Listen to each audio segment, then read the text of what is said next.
morning po sa inyo lahat. Tatanong ko lang po sana, yung sa pension ko po sa SS, parang medyo mababa po ang makukuha ko sa monthly ko. Kasi yung ibang mga kasama ko, medyo malaki po sila, more than 10,000. Sa akin po, below 10,000. Pwede po bang iparecompute yun? Okay, Ma'am Beth, good morning po. Mang Alberto, nasa telepono po natin si Miss Beth Suralvo mula sa Social Security System. Siya po ang sasagot ng inyong katanungan. Ma'am Beth, good morning. Yes, good morning sa inyo lahat dyan. Good morning, Kuya. Good morning, June. At sa inyo, good morning, sir. Legal, Bali, Jimenez. yung tanong nyo kung pwede pang madagdagan ng inyong retirement pension.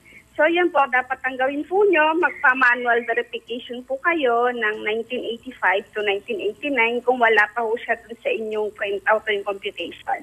So kung meron po tayong makitang 85-89, karagdagan 5 taon po yan, maaari pong tumaas ang inyong pension. Tapos magre-request po kayo ng letter pag nakuha na po nyo yung manual verification.